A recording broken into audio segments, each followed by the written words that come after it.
Le premier prix est attribué à Victoria Kang pour Effeuillage précieux.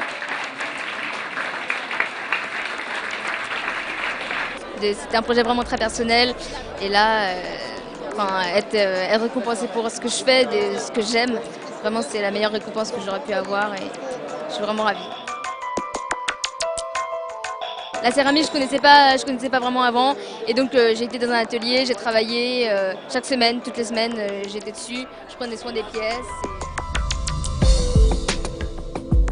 J'ai envie de travailler dans l'architecture, dans le design et je pense que ça s'est ressenti dans mon projet, dans ma structure.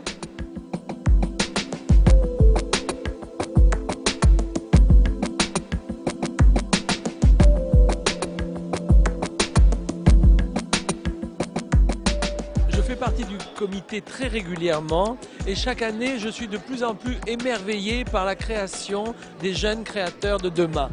Et je crois que vous avez pu voir tous les arbres de Noël sont absolument extraordinaires. En plus cette année, le thème était un peu difficile parce que c'était sur les oiseaux et la nature.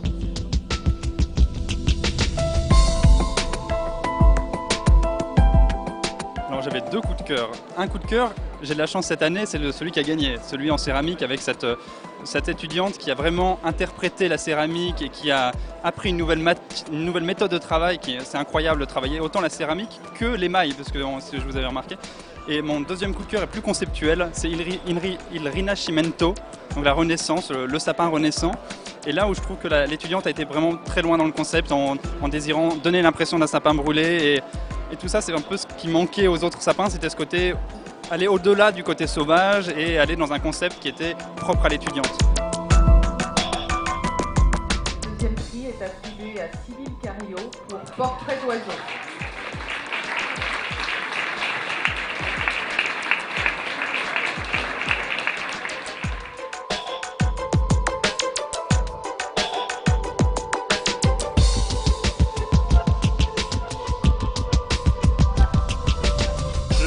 Je participe depuis le début de cette opération.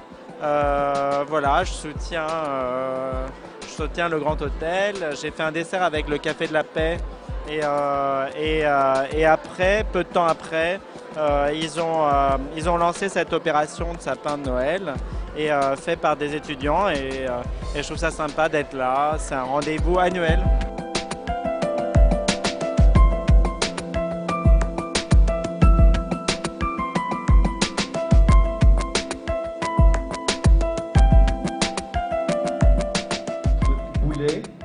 Pour Wonderland.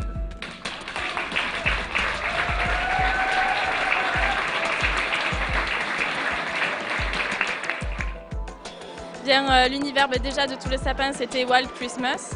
Donc j'ai voulu garder cet univers d'une forêt sombre et donc en partant d'abord du champignon, de la forme du champignon, de le faire en cuir et puis après d'évoluer sur des petits sujets de bûches de Noël et donc que ça ressemble du coup à une bûche de Noël, à un gâteau en chocolat.